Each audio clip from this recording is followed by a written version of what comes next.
Bonjour et bienvenue à tous dans cette nouvelle vidéo pour suivre l'actualité Marvel et DC Comics.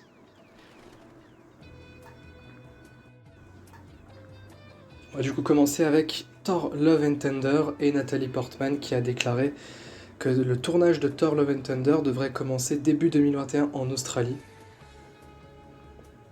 Autre information, mais cette fois-ci ce n'est que de la rumeur. Miss Marvel pourrait avoir un rôle secondaire dans Captain Marvel 2. Donc ce serait une sorte de rôle de mentor à élève, un peu comme Iron Man avec Spider-Man dans le MCU. Une sorte de rôle où Captain Marvel serait la mentor de Miss Marvel. Autre information de cette rumeur, Captain Marvel 2 pourrait adapter l'arc de Secret Invasion. Donc dans les comics, Secret Invasion est un arc où les Skrulls essayent d'envahir la Terre en prenant l'apparence des humains et même des Avengers. Donc ce sera intéressant. On sait qu'il y a aussi une série qui est en préparation, une série Secret Invasion qui sera très fortement liée au film et qui pourrait même l'introduire. À voir pour cette série. Bon, pas plus d'infos depuis quelques mois, mais on sait qu'il y a une série qui est en développement. Donc des personnages importants du MCU seraient présents dans le film. Le film serait un peu comme une sorte de mini Avengers, un peu comme Captain America Civil War, qui était une sorte de mini-film Avengers. Donc ce qui veut dire que Captain Marvel 2 va préparer le terrain pour le prochain film Avengers. Et on rappelle que l'année dernière, Kevin Feige avait annoncé que Captain Marvel serait au centre du MCU à l'avenir. Et ben là, ça se confirme. Ensuite, autre rumeur, encore une fois à prendre avec des pincettes, car pas de confirmation.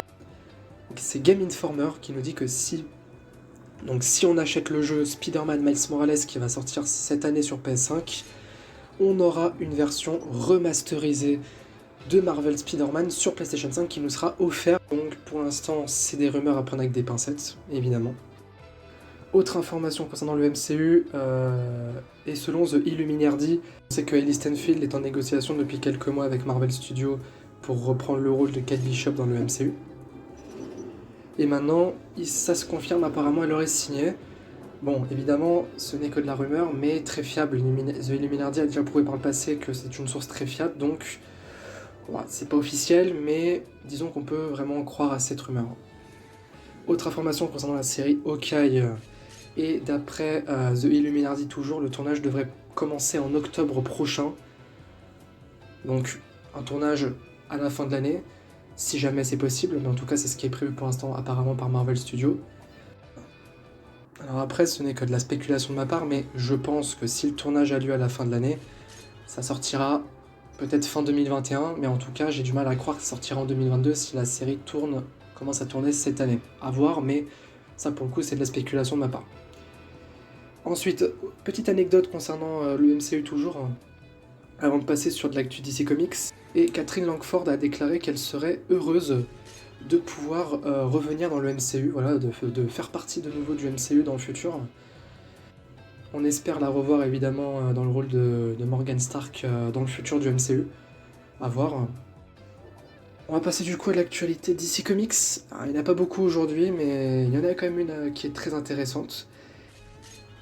Donc, selon comicbook.com, eh bien Warner Bros serait à la recherche d'un game designer pour un jeu, je cite, d'action en monde ouvert à la troisième personne et dans l'univers DC Comics.